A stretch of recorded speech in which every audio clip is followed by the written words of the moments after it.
Bonjour à tous et bienvenue à Voix de fait, spéciale élection 2019, où j'ai le plaisir d'accueillir le CDH avec Alketa Selimaj. Bonjour. Ahmed Elkanous. Bonjour. Et Jean-Yves Kitantou. Bonjour. Bonjour à tous. Alors, on va commencer par les dames. Vous êtes donc candidate à la Chambre, vous êtes 5e à la Chambre. Quels sont pour vous vos engagements principaux et si vous pouvez vous présenter un peu à nos téléspectateurs. Alors, je m'appelle Alketa Selimaj, donc je suis sur la liste CDH à la place numéro 5 au fédéral. C'est la première fois que je me présente à ce niveau. J'ai été élue en octobre dernier conseillère CPAS ici à Koekelberg. Et donc, je me présente pour la première fois et mes priorités, entre autres, c'est vraiment l'égalité homme-femme. Je pense que, voilà, autant que femme, on le ressent peut-être un peu plus, mais donc il y a encore des démarches à faire à ce niveau. Et nous, ce qu'on propose, c'est vraiment, quand on prend des décisions politiques, que le côté féminin soit pris en compte à chaque fois, quand on réaménage le territoire, plus d'éclairage. Le deuxième point que je trouve vraiment important, c'est la sécurité. Je pense que c'est aussi relié par rapport au fait d'être femme, qu'on ne se sent pas en sécurité à tout endroit. Et on n'a pas assez de policiers comme il faudrait, même si le gouvernement dit le contraire. Et plus de justice, évidemment, plus accès à la justice et humanisation de la justice et refinancement. Et le troisième point, je suis secrétaire international des jeunes CDH et alors plus d'Europe. Je pense que le gouvernement actuel a vraiment supprimé des consulats et des ambassades, 18 au niveau mondial. Et donc, moi, je pense qu'on devrait revoir cette place au niveau international, puisque quand on prend des décisions, on n'est pas un îlot. On fonctionne avec l'Europe, l'international, et ça a des impacts qu'on parle de climat, de commerce ou de terrorisme. On ne peut pas agir seul. Je pense qu'on doit agir au niveau européen et international. En gros, c'est ça. Merci. Il y a beaucoup de thèmes que nous allons aborder avec vous. Alors, monsieur Ahmed Elkanous, vous êtes 9e à la région de Bruxelles. Alors, vous avez un long parcours politique. Si vous pouvez un peu... pourquoi vous représentez et quels sont les thèmes que vous portez. D'abord, merci de m'avoir invité avec mes colistiers. Comme vous l'avez bien dit, je suis effectivement député sortant. Je termine ici ma 2e législature en tant que député. J'ai aussi été pendant 2 législatures échevin à la commune de Molenbeek-Saint-Jean. Et donc je me représente évidemment pour continuer mon combat sur le champ politique, pouvoir continuer à représenter la population qui me fait confiance depuis quelques années, pouvoir porter, je dirais, cette vision de la société qui est la nôtre, pouvoir essayer dans le cadre de notre action politique d'améliorer les choses dans différents domaines qui me tiennent à cœur. Mes champs d'intervention ont été ces dernières années l'emploi, l'économie, mais aussi l'environnement et toutes les questions qui touche l'intérieur, c'est-à-dire les services de proximité, les administrations, mais aussi la sécurité, comme l'a rappelé mon ami Alketa. Vraiment un des sujets qui me tient le plus à cœur, c'est la jeunesse et l'enseignement. Ce sont des matières dans lesquelles je m'investis depuis de très longues années, parce que je reste convaincu que pour former les adultes de demain, nous devons investir pleinement dans l'enseignement et le choix qui a été porté par le CDH de vouloir réformer, mais d'une manière, je dirais, révolutionnaire, l'enseignement au vu de toutes les critiques et des résultats qu'on peut constater par rapport à cet enseignement dual qu'on a du côté francophone. On le voit à travers le nombre de décrochages scolaires, à travers les piètres résultats qui sont d'ailleurs rapportés dans toute une série d'études. Je pense ici à l'étude PISA, qui n'honore pas l'enseignement francophone et évidemment qui a des conséquences très très graves sur la formation de nos enfants, mais aussi lorsqu'ils sont plus âgés, sur leur intégration sur le marché de l'emploi. Et ça nous met finalement face à nous une société qui est peu ou pas apaisée du tout, parce qu'on exclut un certain nombre de personnes. Et alors évidemment toutes les politiques liées au logement qui sont pour nous essentielles, qu'on aura l'occasion d'aborder tout à l'heure avec plus de précision. Donc ce sont toutes ces choses qui font qu'une société apaisée doit faire en sorte que tout un chacun puisse trouver sa place à travers tous les matières que j'ai évoquées. Et cet engagement politique qui est le nôtre, c'est de faire en sorte qu'on se batte pour une société inclusive, ouverte sur le monde, ouverte sur la diversité, avec le moins possible d'inégalité sociale, parce que c'est fondamental, et c'est, je dirais, l'essence même de mon engagement politique que j'espère pouvoir continuer au-delà de dimanche prochain. Merci beaucoup. Alors je vais me tourner vers Jean-Yves Kitantou, qui est 3e suppléant à la Chambre. Alors, Monsieur Kitantou, quels sont vos objectifs dans cette candidature? Quel message portez-vous? Parlez-nous un peu de vous-même pour que nos téléspectateurs vous découvrent. Alors, donc, comme vous l'avez dit, donc, moi je suis Jean-Yves Kitantou. Tout d'abord, je vous remercie pour cette invitation. Vous donnez l'occasion de à la fois nous présenter, également présenter nos idées, nos priorités, les raisons de notre engagement. Ben, moi, en ce qui me concerne, en tout cas, j'ai été très longtemps, enfin j'ai été en tout cas quelques années président des jeunes CDH, et puis j'ai eu l'occasion par la suite d'être, et je le suis toujours d'ailleurs, très actif sur le terrain molenbeekois. J'ai été conseiller communal sur la fin de la législature, enfin de la mandature passée avec Ahmed. Avec Ahmed El Kanous, et également donc j'ai aussi l'occasion de collaborer avec le Parlement, puisque j'ai été pendant 2 ans son assistant parlementaire, et donc on a pu travailler sur des sujets assez importants, assez intéressants que j'ai envie de porter au niveau fédéral. Je m'explique. Il y a pour moi tout d'abord la question excusez-moi, il y a en ce qui me concerne en tout cas tout d'abord la question de l'accès des jeunes sur le marché de l'emploi. Ça a été dit tout à l'heure par M. Lecanous, et c'est quelque chose qui est fondamental, parce qu'on se rend compte aujourd'hui que à Bruxelles, en tout cas, le chômage des jeunes est extrêmement élevé, et encore plus dans des communes comme à Molenbeek. Et une des solutions à cela, et je suis de plus en plus convaincu aujourd'hui, c'est à travers l'entrepreneuriat, parce qu'on a vu, et ça, M. Lecanous ne me contredira certainement pas, et notamment aussi grâce à son travail à la commune de Molenbeek, que entre 2012 et 2018, la commune de Molenbeek est celle où il y a eu où on a vu le plus de création d'entreprises, on a vu le plus de gens se lancer dans l'entrepreneuriat. Et ce qui est effectivement quelque chose qu'il faut souligner, qu'il faut saluer. Mais c'est une réponse qui a été apportée à toute la problématique de la discrimination à l'embauche. Donc, d'un problème, beaucoup de jeunes et moins jeunes ont fait en tout cas une opportunité, et ont permis comme ça de pouvoir participer pleinement à l'économie bruxelloise, et de pouvoir développer et créer leur propre entreprise et créer de l'emploi. Et donc c'est une thématique qui pour moi est assez fondamentale, et qui je pense on doit être pleinement encouragé par rapport au niveau fédéral. Et puis un autre point qui m'est aussi cher, c'est la question de l'environnement. J'y ai travaillé pendant 2 ans au sein du Parlement bruxellois, thématique sur laquelle la ministre Frémaux a fait un excellent travail. Mais moi je pense que la solution en matière environnementale pour améliorer la qualité de l'air et la qualité de vie de nos concitoyens se fait entre autres au niveau fédéral, mais encore plus au niveau européen, certainement. Et donc je pense en tout cas que si on peut faire en sorte que demain la Belgique puisse par exemple en finir avec les énergies fossiles d'ici 2030, comme ça a été envisagé par notre ministre, ce serait un avancement en tout cas très intéressant. Et donc voilà un peu quelques bribes d'idées qui m'animent dans cette campagne. Mais on aura certainement l'occasion. Très bien, l'environnement, l'entrepreneuriat, effectivement, Molenbeek abrite le fameux Molengeek qui permet justement d'entreprendre sans diplôme spécialement qualifiant, et qui marche beaucoup. On a pensé à l'étendre dans d'autres communes comme Laken par exemple. Alors vous avez parlé de l'éducation.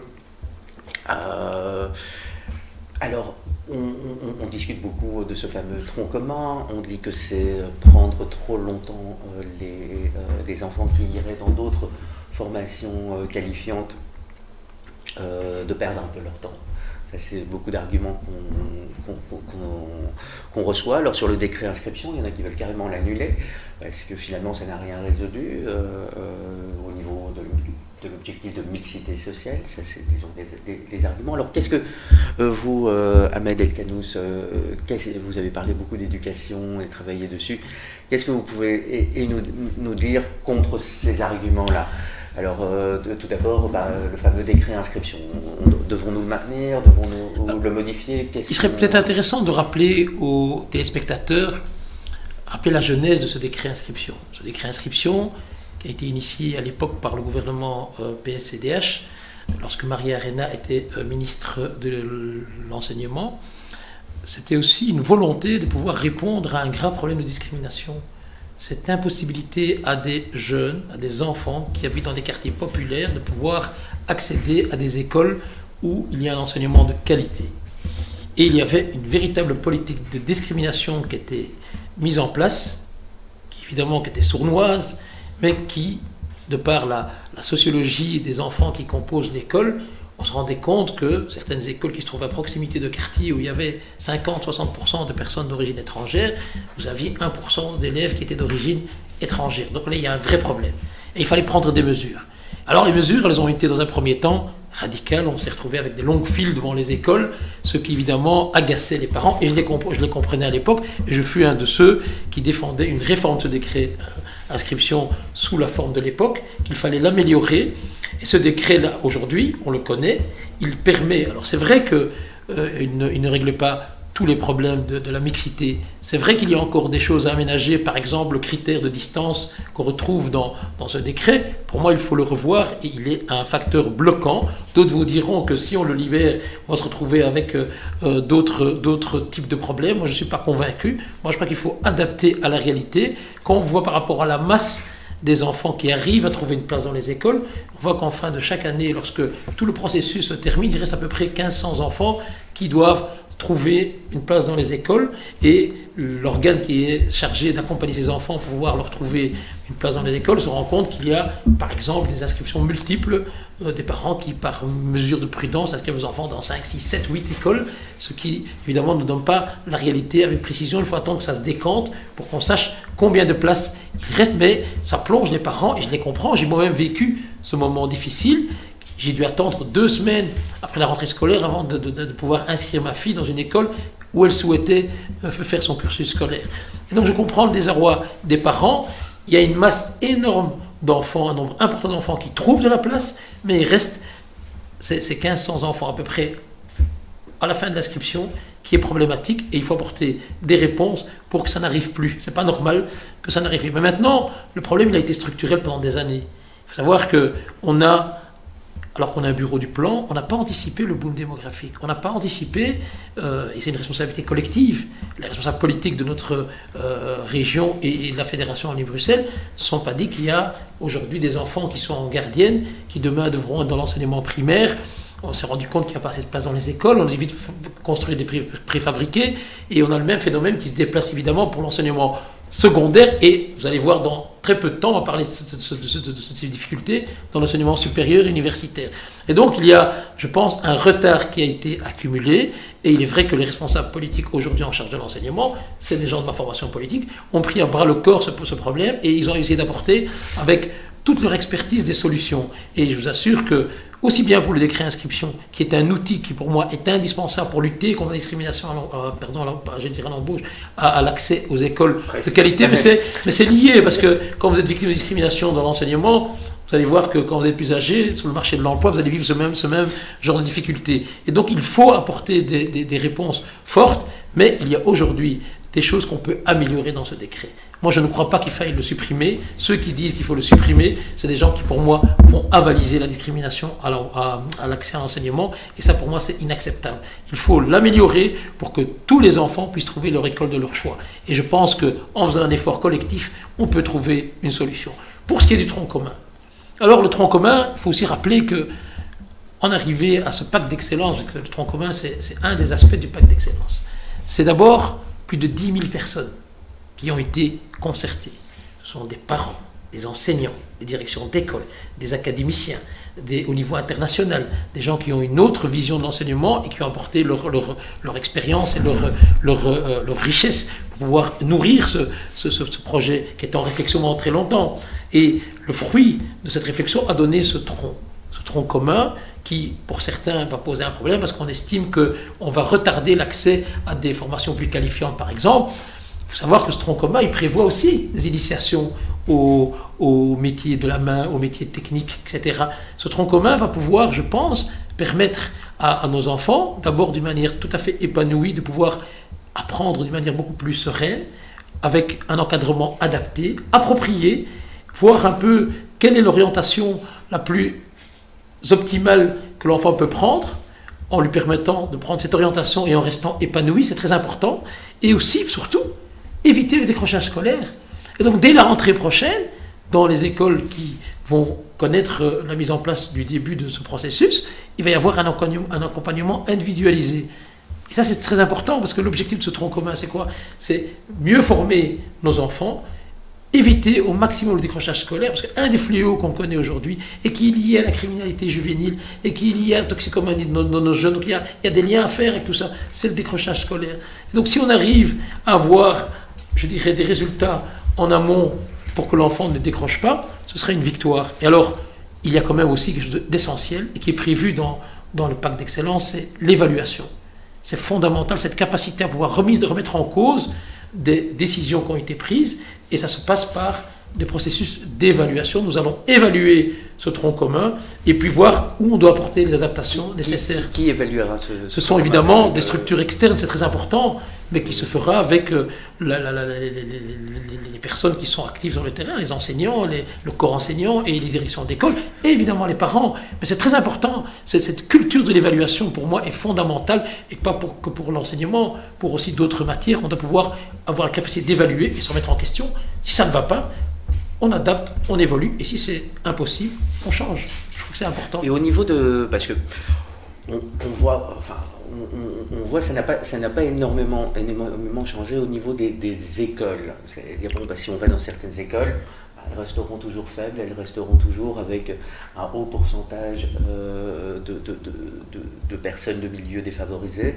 Et même chose dans les autres écoles. Comment aussi on revalorise un peu l'enseignant, la fonction de l'enseignant qui perd un peu de pied. On a quand même vu cette horrible vidéo qui a circulé d'une école à Laken où un professeur du professionnel se faisait littéralement frapper en classe par ses élèves. Comment, à ce moment-là, on promeut des carrières l'enseignant a quand même toujours été celui qui apporte un peu les valeurs communes dans les campagnes et dans nos villes. Je dirais le rôle de l'enseignant. Enseigner, c'est un métier noble. Ce sont ceux qui construisent les fondements de nos sociétés. Ce sont ceux qui vont transmettre les valeurs, avec les parents évidemment, qui sont essentiels pour pouvoir, je dirais, être comme un poisson dans l'eau dans la société dans laquelle nous vivons, qui aspire à défendre des valeurs de vivre ensemble, de respect de l'autre, d'égalité homme-femme. Toutes ces valeurs-là, on les enseigne dans la famille, mais aussi et surtout à l'école. Parce que les enfants passent plus de temps à l'école ou dans le secteur associatif ou dans le milieu sportif qu'en famille. Hein. Si on divise une journée par 3, ils voient leurs parents parfois 4-5 heures par jour et tout le reste du temps c'est à l'extérieur. Donc c'est ces lieux où l'enfant évolue, où il prend je dirais, où il absorbe toutes ces valeurs doivent être valorisées. Et le premier endroit par excellence c'est l'école. L'école, et c'est d'ailleurs c'est un des dysfonctionnements que moi je dénonce depuis. Je travaille comme éducateur pendant 1 an et demi dans une école d'enseignement secondaire. J'ai vu ô combien ces écoles qu'on appelait les écoles de relégation n'avaient peu ou pas d'intérêt aux yeux des responsables politiques à l'époque. Dans les années 80, les années 90, c'était une véritable catastrophe. C'était des lieux où on accueillait des enfants, on les hébergeait, alors qu'ils réussissent leur scolarité ou pas, c'était des statistiques, c'est des chiffres. À la fin, on disait qu'il y avait autant qui avaient réussi, autant qui avaient raté, et puis après, on ne cherchait pas à comprendre les causes, comment améliorer les choses. Et donc, il y a eu pendant des décennies un abandon du monde de l'enseignement. Pendant des décennies, il y a eu une politisation aussi, de nombreuses mesures aujourd'hui. Vous allez analyser tous les décrets qui ont été pris ces 40 dernières années, vous allez être halluciné par le nombre de décrets qui étaient des petits arrangements, des petits accords politiques pour faire plaisir à l'un ou à l'autre, mais qui pénalisaient fortement les enseignants et les enfants qui subissaient cet enseignement qui était de piètre qualité. Et donc aujourd'hui, la volonté de pouvoir améliorer cet enseignement, ça passe par d'abord le contenu de ce qu'on transmet à nos enfants, la manière dont on transmet les choses, ça passe aussi par la valorisation du corps enseignant. Les enseignants qui font un métier noble, qui préparent les adultes de demain, doivent être payés correctement, doit avoir des conditions de travail optimales, et ça passe par des choix politiques qui doivent être faits dès le début de la prochaine législature. Il y a d'ailleurs une volonté qu'on retrouve dans toute une série de partis de valoriser le corps enseignant au niveau salarial. On parle de prolonger la période de formation des enseignants. Cette prolongation ne peut pas s'envisager sans une valorisation, bien évidemment, et tout ça, évidemment, doit s'intégrer dans le cadre de ce pacte d'excellence, en tout cas pour l'enseignement primaire et secondaire, ce qu'on appelle l'enseignement obligatoire, pour permettre à nos enfants d'avoir la meilleure des formations possibles. Merci beaucoup. Nous allons un peu bouger sur Alquetas et l'image pour le fédéral et un peu l'Europe, parce que vous avez un peu abordé l'Europe. J'étais quand même un peu surpris, surtout après la déclaration du président Macron d'hier, qui encensait un peu le rôle de la Belgique, de la Belgique au Conseil de l'Europe. On a vu aussi le siège permanent de la Belgique pendant cette législature. Enfin, la Belgique a même pris l'OSCE en présidence. Alors, si c'était vous,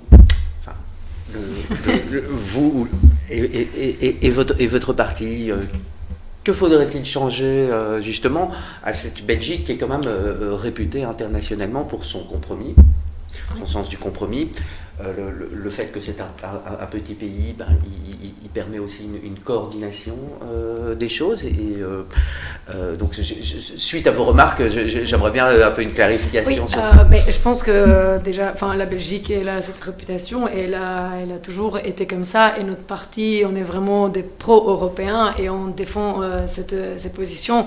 Moi, j'ai mis l'accent là-dessus justement, puisque je trouve que ces dernières années, la Belgique n'a pas été valorisée au niveau européen ou au niveau...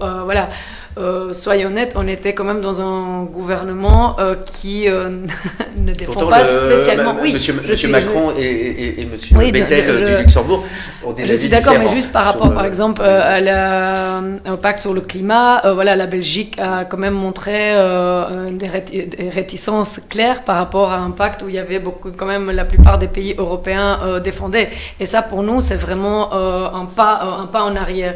Et par rapport, comme je disais aussi, la diplomatie a quand même un rôle important, parce que c'est ça qui crée aussi des ponts, et supprimer 18 ambassades et consulats à travers le monde, je trouve que quand même c'est pas un signal positif pour la Belgique. Surtout que justement c'est à travers cette diplomatie qu'on permet d'avoir déjà pas que des accords commerciaux, c'est aussi par rapport à une meilleure collaboration, par rapport à la qualité de vie, par rapport à un vivre ensemble, une solidarité entre les pays. Donc voilà, je pense qu'en tout cas, je voudrais, et le parti défend ça, c'est que la Belgique continue à défendre ses valeurs européennes et sa place au niveau international. Oui. Et donc, une autre question pour enchaîner au niveau plus fédéral, parce que vous avez parlé de certains problèmes au niveau de l'environnement, et c'est vrai qu'on voit quand même un peu une séparation un peu du pays en deux. D'un côté, il y a le côté francophone qui est beaucoup plus pour l'environnement. On voit la percée d'écolo, beaucoup plus enclin à gauche, à une justice sociale, comme vous avez. Et puis, d'un autre côté, on a le nord du pays qui freine un peu, qui est plus à droite, qui est plus pour une politique plus libérale, entre guillemets, pour préciser. Alors, demain, vous êtes au fédéral, on sait qu'en Belgique, il y a toujours 2 tours, donc on va devoir quand même un peu se réconcilier entre les factions, même si on voit que les derniers jours de la campagne ont été un peu tendus, et à mon avis, ça va encore continuer. Vous dites c'est toujours comme ça, justement, après, qu'est-ce qu'on fait? Après les grands slogans, on s'assied à table, qu'est-ce qu'on fait pour réconcilier un peu justement ces valeurs, ces 2 parties du pays qui se séparent un peu de plus en plus. On voit la réponse de la NVA à un gouvernement qui les exclurait ou qui serait ça serait le confédéralisme. Donc on va de plus en plus loin. L'Europe est un peu dans le même état, malheureusement. Et déjà par rapport à la question du climat, quand on voyait par rapport aux manifestations des jeunes et même aux manifestations pour le climat, on voit qu'il y a vraiment une volonté des citoyens de faire attention et de prendre cela en considération. Et ça a été vu aussi du côté flamand par rapport aux des jeunes. Ils se sont aussi mobilisés. Après, le gouvernement a des points de vue différents, mais ça montre qu'il y a une volonté quand même, en tout cas du parti du côté francophone, vraiment d'agir là-dessus. Je pense qu'on est tous conscients. Après, par rapport à la deuxième question qui dit plutôt, oui, moi je pense que nous, notre président aussi est précisé par rapport à la NVA, en fait, c'est parce que c'est ça la question. Est-ce qu'on peut gouverner avec NVA, la NVA je pense que même le CNV, je pense que le souhait de chacun, c'est qu'il soit contournable. T'es un peu frileux sur la question, c'est que, déjà par rapport à la gouvernance avec la NVA, la question, l'espérance, c'est vraiment, on espère que la NVA soit contournable, qu'on a, après, je pense que nous, en tout cas, on va pas changer nos valeurs pour monter au pouvoir. Ça c'est sûr. Oui, monsieur Elkanous, je voulais passer à notre dernier puis revenir, mais insiste par rapport à justement à une éventuelle collaboration avec le plus grand parti de Flandre, la NVA est le premier parti en Flandre. Mais je rappelle quand même que c'est un parti nationaliste qui a en son sein des personnes qui viennent de formations d'extrême droite, qui défendent une certaine vision de la société qui est diamétralement opposée à la nôtre, à celle de ma formation politique, mais aussi à toute une série de partis démocratiques du côté francophone et néerlandophone. Et c'est un parti qui a dirigé le pays avec le MR, qui a posé et qui a fait énormément de tort, qui a posé des actes et qui a fait énormément de tort, non seulement au vivre ensemble en Belgique, mais aussi à l'image de la Belgique à l'étranger. Alors je vais peut-être rafraîchir la mémoire. Un ministre de l'Intérieur, NVA, qui au lendemain des attentats prétend que les musulmans ont dansé. Un ministre de l'immigration, Theo Franken, qui passe son temps à diaboliser des communautés, à stigmatiser les migrants, qui passe son temps à faire des déclarations puantes à longueur d'année, alors qu'il oublie qu'il doit être dans sa fonction, asexué politiquement et être le ministre ou secrétaire d'État de tous les citoyens belges. Et ces gens-là, pouvoir collaborer avec eux, avec cette vision, parfois même, je peux le dire, qui est fascisante de la société, est compliqué pour des partis démocrates et pour le nôtre en l'occurrence. C'est très difficile de travailler avec des gens qui ont lancé le plan Canal, qui stigmatisent les musulmans. On a vécu des choses comme on ne l'a jamais vécu dans ce pays depuis la Deuxième Guerre mondiale. Après les attentats, on a lancé le plan Canal avec les opérations Belfi, on a contrôlé toutes les associations musulmanes, les mosquées, on est sorti de là avec des listes d'enfants qui fréquentent les écoles arabes. Je ne sais pas si on se rend compte, ça s'est passé durant la Deuxième Guerre mondiale avec les Juifs, ce genre de pratique. C'est quelque chose qui est hallucinant. Il y avait d'abord très très peu de réactions du monde démocratique. Il a fallu qu'on se mobilise pour mettre fin à ce genre de pratique vraiment qui est inacceptable. Et c'est à l'initiative de la NVA avec la complexité des partenaires du gouvernement fédéral. Vous venez collaborer avec des gens comme ça, vous comprendrez que c'est compliqué. Justement, monsieur Elkanous, vous venez de Molenbeek. Qu'est-ce qui aurait dû changer ? Il faut contextualiser bien sûr. Un peu. Jean-Pierre Martin de RTL a sorti son livre Molenbeek sur Djihad, qui était devenu quand même un peu la capitale. Ça, c'est le fantasme de Jean-Pierre Martin. C'est ce qu'on entend. Oui, mais Jean-Pierre Martin, il est toujours dans. Il était présent en Syrie et dans. J'ai aussi été à la frontière syrienne. Et en Irak aussi. Puis on ne peut pas nier que tant M. Nemouche qui vient de se faire être condamné, mais surtout ceux des attentats de Paris et de Bruxelles sont nés ici, ont été éduqués dans les valeurs, je comprends vos questions. Qu'est-ce qu'on pourrait faire ? Je comprends qu'on peut critiquer le plan Canal, mais qu'est-ce qu'un pays ferait ? Est-ce que c'est une partie de la population, et les musulmans en l'occurrence, qui doivent payer l'incurie de l'État ?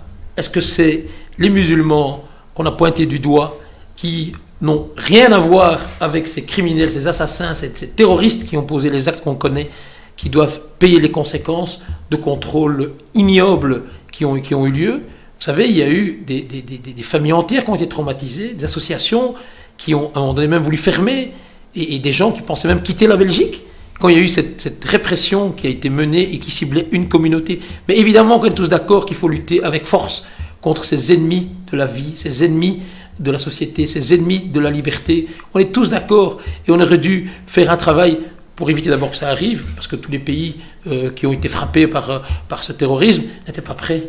Il y a eu un déficit de travail de renseignement. Je ne vais pas rentrer dans les détails. J'ai travaillé vraiment sur ces dossiers-là. Il y a eu des erreurs qui sont de la responsabilité de l'État. Et les erreurs de l'État, on ne veut pas payer la population, et une population en particulier, et on ne cible pas la population musulmane. Il fallait prendre des mesures, il fallait sécuriser. Alors, qu'est-ce qu'on fait? Parce que ici, à Al-Mouatin, Monsieur Larsen Hamouche, qui est directeur de Al-Mouatin, a fortement combattu et sorti dans la presse, hors de la station ici, sur ceux qui allaient reprendre la mosquée principale, qui venait justement des mouvances qu'on critique, qui sont à l'origine, qui sont des mouvances politiques, et vous avez tout à fait raison. Attention au raccourci. Qu'est-ce qu'on fait? On voit qu'il y a quand même un danger. Il faut être prudent, parce qu'il y a une pensée dominante qui s'installe, qui veut faire des liens entre des mouvements islamiques, qui n'enfreignent aucune loi. Alors on les aime ou on les aime pas, ça c'est le droit de chacun. Et puis ceux qui promeuvent ou qui défendent une vision archaïque, une vision d'une société fermée et qui utilisent la violence comme les terroristes qu'on a connus par exemple. Ça c'est deux choses différentes. Nous sommes dans un pays où il y a un cadre légal. La loi doit être appliquée de la même manière à tout le monde. Lorsque nous avons des personnes qui enfreignent par le discours, qui diffusent des discours de haine, ou qui essaient de monter les communautés les unes contre les autres, ou qui passent à l'acte, évidemment, l'État, la justice, doit montrer toute sa fermeté pour mettre fin à ce genre de choses. Il est clair qu'on ne peut plus, il fut un temps où effectivement il y avait des gens qui avaient pignon sur rue, qui se permettaient de diffuser des discours de haine, de monter les communautés les unes contre les autres, et c'est pas le monopole des musulmans, hein. On retrouve ça dans toute une série de communautés ou même de groupes idéologiques, je pense à l'extrême droite bien évidemment. Et donc il faut sanctionner avec fermeté tous ceux qui sèment la zizanie dans notre société, que ce soit clair, et encore beaucoup plus fortement ceux qui sont amenés à faire la promotion de la violence, bien évidemment. Mais moi je dis simplement... Qu'est-ce que vous dites alors aux partis? Parce qu'on a parlé pendant ces élections, il y a eu plusieurs candidats qui sont représentants d'une mouvance extrémiste et anti de nos valeurs. Qui sont dedans. Qu'est-ce qu'ils doivent faire? Ils doivent les condamner? Ils doivent les mettre au banc? Moi je suis un légaliste. On fait la même chose pour l'extrême droite. On fait le cordon. Moi je suis un légaliste. On devrait faire des cordons sanitaires. Moi je suis un légaliste dans l'âme. Moi ce qui doit primer pour moi, c'est la loi. Si des personnes, quelle que soit leur origine, quelle que soit leur appartenance politique, quelle que soit leur couleur de peau, quelle que soit leur taille, quel que soit leur poids, je caricature un peu, qui enfreignent la loi, il faut que la loi soit appliquée à la lettre. Point. Moi, je ne rentre pas dans des exclusives ou des stigmatisations où ceux-ci font partie de telle ou telle mouvance. Moi, je pars du principe que nous sommes un pays de droit. Il y a des services qui sont spécialisés et qui s'occupent de pouvoir traiter ce genre d'affaires. Et si des personnes enfreignent ces règles-là, il faut réagir immédiatement et pas comme on a fait à l'époque, avec des mouvements qui diffusaient des messages de haine, je pense à Sharia for Belgium, etc., et qu'on a laissé se répandre, vraiment répandre leur venin et toucher une partie de notre jeunesse, avec les conséquences qu'on connaît aujourd'hui. C'est des départs en Syrie, et c'est des gens parmi eux qui ont été impliqués dans ce qu'il y a de plus odieux, les attentats à Bruxelles et à Paris. Je vais me tourner quand même vers notre jeune candidat, Jean-Yves.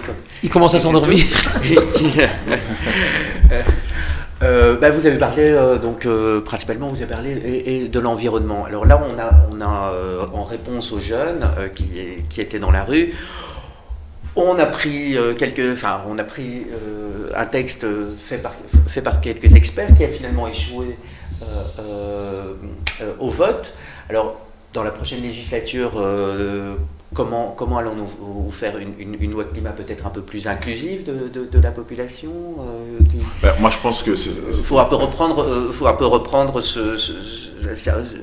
c'était vraiment à la va-vite. On avait l'impression, oui, il y a une urgence. On est en gouvernement. Qui n'est même pas en affaires courantes. En affaires courantes, oui, c'est ça, exactement. Vite, on fait ça, on essaye d'unir un peu tout le monde. C'est un peu la panique à bord. donc dans la prochaine législation pour éviter ce genre de... Il fallait, par rapport à la loi climat, il fallait voir le Ouais. contexte. C'est-à-dire qu'il y a, et ça a été dit tout à l'heure par Alketa, c'est qu'il y a en tout cas principalement un gouvernement dans ce... un parti dans ce gouvernement, pardon, qui est assez réfractaire par rapport à toute évolution, à toute ambition en matière de climat, c'est la NVA. Et donc, effectivement, dans le contexte où... Elle avait quitté d'ailleurs. Voilà, donc dans ce contexte-là, de toute façon, ce genre de loi se serait difficilement passé. Parce que j'en veux pour anecdote... lorsque j'étais collaborateur au Parlement, il avait été initié un dialogue interparlementaire sur le climat et l'ambition était de pouvoir avoir une résolution qui était signée par l'ensemble des assemblées du pays pour justement faire une déclaration d'intention assez forte et marquer une réelle ambition en matière de climat. Je vous le donne en mille, qui a bloqué pendant très longtemps, ça a été le Parlement flamand. Et pourquoi ? Parce que la NVA y était majoritaire. Et donc voilà, c'est un fait. On a quand même pu aboutir à quelque chose, mais c'était très compliqué. Et donc voilà, donc il y a en tout cas une volonté au sein de ce parti de ne pas avancer sur ces questions-là parce que ce n'est pas une priorité pour eux. Et donc c'est quelque part un petit peu ce qui arrive aussi avec la loi climat qui malheureusement n'a pas pu aboutir. Et je trouve que c'est un rendez-vous manqué parce que ça aurait pu être justement une des réponses de pouvoir à un moment donné donner un signal fort à l'ensemble de ces jeunes qui s'engageaient, qui étaient dans les rues, qui voulaient entendre leur faire aussi voix. Participer ces jeunes dans une participation un peu citoyenne. Oui, effectivement, mais après, comme vous l'avez dit, le timing était très court. On était en affaires courantes, à quelques mois d'une élection, c'était très compliqué de lancer un processus participatif. Mais c'est vrai que c'est quelque chose qui pourrait très bien être lancé pour la prochaine législature et véritablement fédérer une ambition sur ça. Et pour pouvoir y arriver, il n'y a rien à faire. Il faut aussi pouvoir avoir une majorité qui est consciente de ça. Pour qui, en tout cas, l'urgence climatique est réelle. Et ça, malheureusement, on ne pourra y arriver qu'avec des partis qui portent en tout cas ces questions-là. En tout cas, nous, au CDH, on porte ces questions depuis très, très, très longtemps. Je me souviens que quand j'ai commencé à m'engager en politique, à l'époque, Benoît Ludgen était ministre de l'Environnement et il avait déjà, à ce moment-là, un excellent bilan. Il était ministre wallon de l'Environnement. Et puis, on a gardé les matières environnementales lors de cette législature-ci, que ce soit en Wallonie ou que ce soit à Bruxelles. Et c'est pareil, les avancées sont là et sont réelles. Et donc voilà, donc nous en tout cas au CDH, on a une véritable conscience, environnementale. Mais en tout cas, il faut à un moment donné qu'il puisse y avoir des partenaires aussi qui soient véritablement porteurs d'une ambition en matière climatique. Alors, Alketa Selimaj, vous avez parlé de la place de la femme dans l'urbain, c'est vrai qu'il y a eu énormément de cas d'harcèlement. On a encore lu dans le journal ces derniers jours cette terrible affaire avec ces jeunes, quand même 13-14 ans. Enfin, est-ce que la secrétaire d'État justement à la région aux droits de la femme et à l'égalité a sorti aussi une application? Est-ce que quand on fait cette fameuse Smart Cities, on en parle beaucoup, comment vous voyez la place de la femme? Qu'est-ce qu'il faudrait plus? Vous avez parlé de la sécurité des femmes au métro, des lumières, si vous pouvez un peu développer. Oui. Déjà, je pense qu'on est moins complexé suite à l'affaire MeToo. Je pense que les femmes, elles ont commencé à plus s'exprimer quand elles se sentaient... je pense qu'il y a 9 femmes sur 10 ici à Bruxelles qui se sentent discriminées ou harcelées en rue, ou que ce soit en rue ou dans les moyens de transport. Donc, c'est quand même 9 femmes sur 10, donc, qui est énorme. Et en fait, par exemple, nous, ce qu'on propose par rapport à cela, c'est parfois de mettre justement en place des applications, mais ça existe déjà dans d'autres pays. Par exemple, Vienne est un des capitales vraiment qui prend en compte l'aspect genré dans toutes ces politiques, dans l'aménagement du territoire. Et pour prendre parfois un exemple, ils appellent ça les street eyes. C'est par exemple quand on crée des nouveaux logements, on fait en sorte que tous les salons soient du côté de la rue parce que ça crée de la lumière et donc les rues sont plus éclairées. C'est peut-être un exemple comme ça, mais ça montre quand même qu'il y a... ça montre qu'on fait attention au côté genré. Et il y a d'autres applications, par exemple, quand on va dans un quartier ou dans des rues, on peut, anonymement, on peut juste s'identifier, hein, il y a des et alors dire que, par exemple, il manque un éclairage ou il y a un sentiment d'insécurité dans ces quartiers. Et alors, le quartier est vu par des experts, il y a des experts qui travaillent, par exemple, au sein de l'administration, qui regardent, ah oui, en fait, il manque peut-être juste parfois, par exemple, juste la saleté crée un sentiment d'insécurité. Donc la saleté ou la lumière, et alors plus des campagnes de sensibilisation. Je trouve que c'est aussi important. Et c'est l'éducation. Voilà. Et j'en arrivais à l'éducation parce qu'en fait, c'est déjà dans les bancs d'école qu'on apprend cette discrimination envers les femmes. Donc si déjà dans les bancs de l'école on apprend aux étudiants, aux élèves qu'en fait il faut respecter l'épanouissement de chacun, le respect de la femme, et bien, il y a déjà le grand travail qui est réalisé à ce niveau-là, au-delà des mesures par après. Et au niveau des autres sujets d'égalité, de gouvernement paritaire, comme il se fait dans d'autres pays, oui, est-ce que c'est quelque chose que vous allez mettre en avant dans le prochain gouvernement? Même pas paritaire, moi je suis pour, on pourrait avoir plus de femmes dans un gouvernement. Ou plus de femmes, comme en Espagne d'ailleurs. En Espagne, oui, déjà, je pense qu'on a déjà fait, en Belgique, on respecte déjà la règle de 50-50 déjà pour les présentations des listes. Je pense qu'on est un des partis où on a eu le plus de femmes ministres, on a plus de femmes tête de liste, donc du coup, je suis très à l'aise. Premier ministre femme, on n'a pas encore eu de ministre-président femme. On a une autre ministre de l'Intérieur femme, c'est pas mal. Donc voilà, je pense que... Mais par contre, quand on arrive dans l'exécutif, où c'est vraiment là où il y a le pouvoir, il y a effectivement moins de femmes. Et je trouve qu'il y a encore un travail à faire là-dessus, ça c'est certain. Ben, je vais me tourner sur ce sujet parce que bon, ça touche un peu la justice et l'état un peu dans lequel la justice se trouve, suivant les dernières constatations, ce qui touche aussi le côté, puisqu'on dit que plusieurs personnes qui ont été accusées, condamnées pour viol ne purgent même pas leur peine dû au manque d'argent, d'effectifs. Alors Jean-Yves Quitantou, comme vous êtes candidat à la Chambre, qu'est-ce qu'il faudrait changer? Il faudrait plus de magistrats, il faudrait plus d'argent, il faudrait un changement plus de processus. Comment ça se passe? Moi, je pense qu'il faut avoir je pense qu'il faut véritablement avoir une vision globale en matière de politique de justice, mais surtout se rendre compte d'une chose, c'est que aujourd'hui, la situation de la justice est catastrophique. Elle est véritablement catastrophique. C'est qu'aujourd'hui, il y a un manque de moyens criant. Et si on ne veut pas l'entendre, on prend véritablement le risque que notre démocratie devienne défaillante à terme. Et c'est véritablement ça qu'on doit à un moment donné se rendre compte. Et donc lorsque les magistrats s'expriment de manière aussi forte avec une telle conviction et qu'ils exposent ce sont de véritables cris par rapport à la situation de la justice aujourd'hui, je pense qu'on a l'obligation en tout cas de devoir répondre et de pouvoir et que dans les prochaines négociations et que dans le prochain budget au niveau fédéral, que l'on puisse très clairement refinancer la justice. Pour moi, c'est quelque chose qui ne devrait même pas être négociable à un moment donné. Donc voilà, parce que dans le système dans lequel on fonctionne, la justice a un rôle central, un rôle fondamental. Et la capacité de pouvoir rendre justice, et aussi de pouvoir rendre justice à temps, est un facteur structurant de notre société. Et si on perd cet équilibre-là, je crains que malheureusement... Et au niveau des peines, parce que la majorité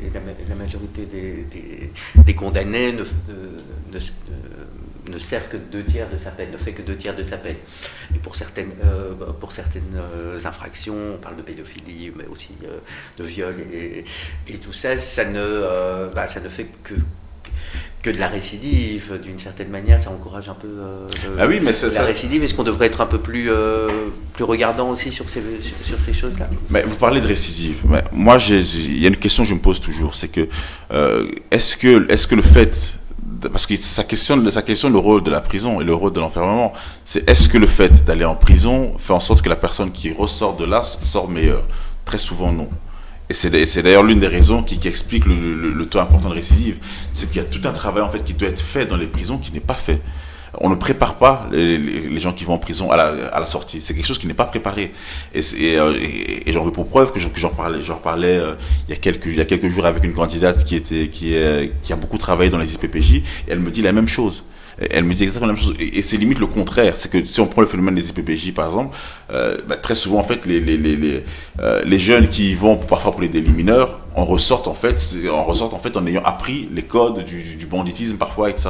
Et en limite ça devient un peu une école. On l'a vu avec les apprentis terroristes. Oui, par exemple. Et donc voilà, donc votre question est extrêmement importante, parce que je pense qu'au-delà il ne faut pas juste penser la sanction.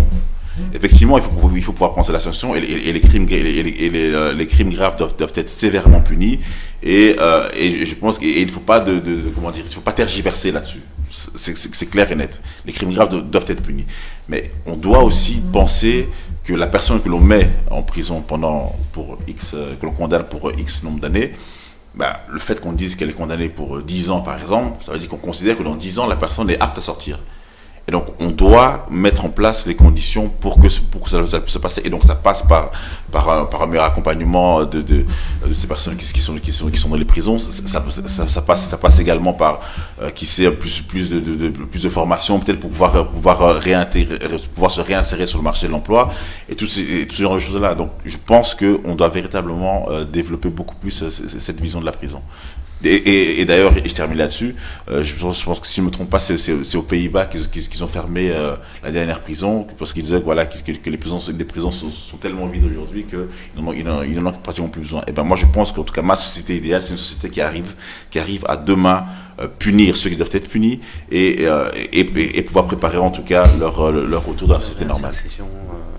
Il y a certains cas comme certains pédophiles où oui, bien sûr. La prison est aussi pour bien protéger sûr. La société. Oui, bien sûr. Et donc c'est ce que je disais, c'est que pour moi, je pense que les crimes graves on ne doit pas être laxiste sur ça. Je veux dire, on doit être ferme et pouvoir dire ok, une personne qui est coupable d'acte de pédophilie ou de meurtre ou de terrorisme ou autre, il n'y a pas il n'y a pas de laxisme à avoir. La peine doit être ferme. Mais ce que je veux dire, c'est qu'on doit aussi pouvoir penser, pour ceux qui sont appelés à ressortir, on doit aussi pouvoir penser à leur réinsertion dans la société. Parce qu'on travaillerait alors à ce moment-là à une diminution du nombre de récidives. Et donc, s'il y a moins de récidives, ça veut dire qu'il y a moins de personnes qui retournent en prison. Et donc, s'il y a moins de personnes qui retournent en prison, il y a plus de place pour ceux qui doivent rester beaucoup plus longtemps en prison. C'est ça mon raisonnement. Peut-être vous voulez. Non, on dit toujours en fait vérifier l'état de prison d'un pays pour regarder le degré de démocratie. Donc je pense que c'est pour ça qu'il faut voir aussi les places, la situation, tout ce qui est fait en prison. Et ça montre un peu le regard sur la démocratie, comment un pays fonctionne. Tout à fait. Mais on arrive malheureusement à la fin de notre émission. Donc ici vous êtes chez Al-Mouatine qui veut dire le citoyen en arabe, qui a été créé justement pour reconstruire un peu ce vivre ensemble. Derrière vous avez des beaux mots comme partage, liberté, solidarité, paix. Alors l'un après l'autre, en guise de conclusion, on a un peu abordé ces problématiques de vivre ensemble, après un vivre ensemble assez malmené. Donc, qu'est-ce qu'il faudrait faire? Qu'est-ce qu'on va répondre demain à nos jeunes? Qu'est-ce qu'on fait, par exemple, pour lutter?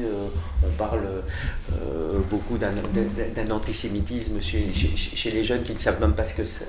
Donc, ce genre de choses-là, peut-être, monsieur Ahmed El-Kanous, au niveau de la région bruxelloise, qu'est-ce que...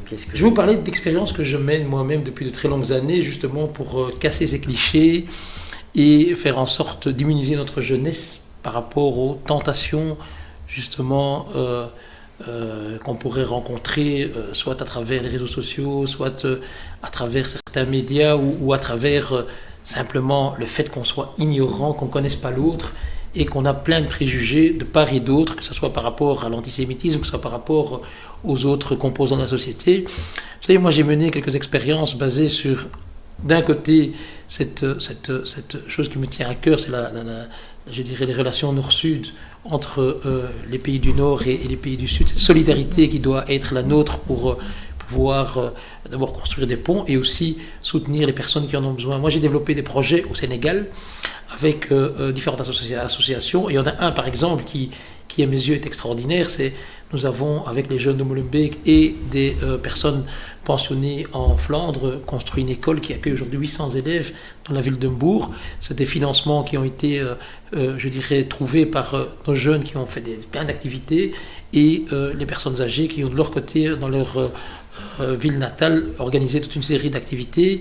Et lorsqu'on va au Sénégal avec ces jeunes pour travailler sur ce qu'on appelle les chantiers solidaires, je leur fais rencontrer des réalités qui les épatent, qui les étonnent et qui montrent que finalement on est aussi différents sur le plan religieux qu'on peut l'être, on a un destin commun.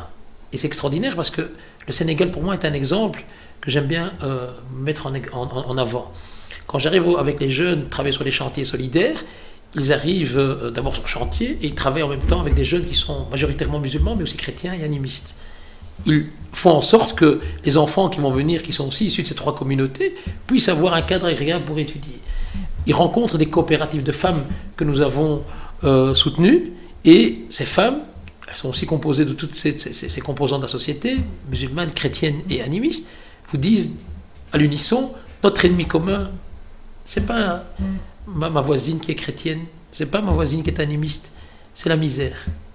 Et quand des jeunes voient ça, ça les fait travailler, ça les fait réfléchir. Mais on crée du dialogue, évidemment, et des discussions et des débats qui sont vraiment très profonds. Et puis quand je leur dis la réalité du Sénégal, je leur dis, est-ce que vous connaissez le premier président qui a dirigé le Sénégal, le président Senghor? Est-ce que vous connaissez sa nationalité? Oui, c'est un chrétien. Est-ce que vous savez que quand vous prenez le calendrier national, officiel, vous avez les jours pour les fêtes musulmanes, vous avez les jours pour les fêtes chrétiennes. Et je pense l'un ou l'autre jour pour les fêtes animistes. Ça, c'est un exemple, je dirais, de respect de la diversité qui est vraiment extrêmement fort, qui impacte les jeunes et qui, je pense, jusqu'à la fin de leur jour, les marque. Et aujourd'hui, ces jeunes, vous pouvez venir leur tenir des propos ou des discours antisémites ou des discours... C'est des jeunes qui sont ouverts sur le monde et qui ont cet esprit critique pour pouvoir faire la nuance. Par exemple, le fait qu'on stigmatise et qu'on verse dans l'antisémitisme primaire sans qu'on connaisse les tenants, les aboutissants du conflit israélo-palestinien et qu'on ne prend pas la peine de reculer et de faire une analyse, je dirais... Ne devrions-nous ou pas tous, tout simplement, ne pas importer ces conflits qui n'ont rien à voir avec... Non, moi je pense qu'on a un devoir... Non, moi je suis très critique, par exemple, par rapport à l'État d'Israël, par rapport à la politique. D'ailleurs, il n'y a pas longtemps, je me suis rendu sur place pour signer un accord de partenariat entre Molenbeek et la ville de Jenin. Mais j'ai des amis, Kishka, qui est un très bon ami à moi, je n'accepterai pas l'antisémitisme. C'est quelque chose pour moi qui me donne envie de vomir et qui est inacceptable. On doit faire la différence entre des politiques qui sont menées et qu'on retrouve encore à l'exposant 1000 dans les pays arabes en matière de répression, etc. Et donc moi je veux qu'on soit dans la nuance. Mais la critique, elle est légitime, mais on doit faire attention de ne pas se faire manipuler, se faire instrumentaliser et évidemment basculer vers des choses qu'on condamne quand ça nous concerne. Je parle ici de l'islamophobie. Pour moi, je mets sur le même pied d'égalité l'antisémitisme, l'islamophobie, le racisme, la négrophobie ou que sais-je, en sachant évidemment qu'il y a une réalité historique qui est beaucoup plus criante suite au génocide qu'on a connu durant la Deuxième Guerre mondiale. C'est évidemment quelque chose qui nous marque tous. Et ça, c'est par exemple quelque chose qu'on doit absolument faire, c'est apprendre à nos jeunes. Tout à l'heure, j'ai parlé de cette série que je regarde sur l'avènement de Staline. Dans la même qualité, il y a toute l'histoire de l'avènement d'Hitler. Ce sont des reportages pour moi qui sont extrêmement forts, qu'il faut utiliser de manière pédagogique avec notre jeunesse pour les sensibiliser à la réalité de ce que peut devenir l'être humain dans son côté le plus pire. Et donc aujourd'hui, ça passe, et ça a été dit aussi par rapport au problème de non-respect des femmes, par l'éducation, ou créer des ponts entre les communautés. J'ai par exemple travaillé il y a quelques années sur un rapprochement entre une école du réseau de la Fédération de Bruxelles et une école juive. C'est très important que les jeunes se rencontrent. Aujourd'hui, il y a des murs entre ces jeunes. Si ces jeunes se rencontrent et participent à des projets solidaires, par exemple, ensemble, vous allez voir que les ponts seront renforcés et les murs ne pourront plus s'ériger entre ces communautés-là. Sur ces belles paroles, je vais me tourner rapidement vers Alketa Selimay pour la même question Oui, En une mais minute, je le peut-être. rejoins complètement. Et voilà, je pense que déjà, déjà dans le plus jeune âge, dans la formation, il faut sensibiliser à la lutte contre toute discrimination. Je pense que, voilà, et on défend cela au sein du CDH, tout avec les formants. Et en fait, moi, si je vais juste dire un truc, on dit souvent vivre ensemble, mais moi, je pense qu'on vit déjà ensemble. Le problème, c'est qu'on ne construit pas ensemble. Et c'est en construisant ensemble autour de projets, comme avec l'échange de jeunes par rapport, ils ont fait un voyage, par exemple, Palestine, Israël, ils ont vu d'autres réalités, ils ont construit ensemble, pendant des mois, ils ont préparé. Et donc là, vraiment, ça leur permet de voir, en fait, la réalité de chacun, comment chacun perçoit la chose. Et voilà, c'est vraiment des projets où on construit ensemble. Et je pense que c'est ça qu'il faudra construire ensemble pour vous. Et pour Jean-Yves Kitentou, le mot de la fin. Très rapidement, c'est une question qui est extrêmement importante et qui en fait est la base même de mon engagement politique. Je ne l'ai pas dit tout à l'heure, mais c'est vraiment une toile de fond. C'est que moi, je pense que la première chose, c'est que on ne remarque la différence que quand on la pointe, que quand on la montre. Quand nous sommes, je me suis toujours posé la question. Je me suis toujours dit que quand j'étais plus jeune, je me voyais pas noir, ni blanc, ni machin. C'est-à-dire, on avait des amis de toutes les couleurs, machin, et on jouait. Ce n'est qu'à partir du moment où la société te dit que tu es noir, tu es musulman, tu es ceci, tu es cela, que les murs commencent à se créer. Et donc, moi, je pense que la première des responsabilités par rapport à cette question-là, c'est le discours ambiant, que ce soit le discours des médias, des personnalités politiques, de toutes celles qui ont ce que moi j'appelle le pouvoir du micro. C'est qu'il y a cette nécessité à un moment donné, non pas de pointer la différence qu'il y a entre les gens, mais de montrer plutôt ce qui les unit, ce qui fait qu'ils peuvent être ensemble et ce qui fait qu'ils construisent quelque chose ensemble, comme ça dit par Alketa. Et deuxième exemple, et j'en terminerai là, c'est que pour moi j'ai très longtemps joué au football, j'ai très longtemps joué au sport, j'ai très longtemps fait du sport, et il y a une chose que l'on remarque dans la plupart des clubs de foot, c'est qu'en fait, c'est des gens qui viennent de tout milieu, c'est des gens qui viennent de toute culture. C'est un mélange, que ce soit social, culturel, il y a de tout. Le fameux black blamber de la exactement, mais ce sont des personnes elles montent sur le terrain et jouent ensemble, elles s'entraident, et on ne voit pas ces différences-là quand elles sont sur le terrain de foot. Donc moi, je pense qu'il faut, changer le discours, et deux, véritablement donner une place à tout un chacun, comme dans une équipe de foot. Un grand merci. Un grand merci. Merci pour votre invitation. À mes invités. Et un grand merci à nos téléspectateurs. Et je vous donne rendez-vous pour un nouveau Voix de fait spécial élection 2019. Au revoir. Merci.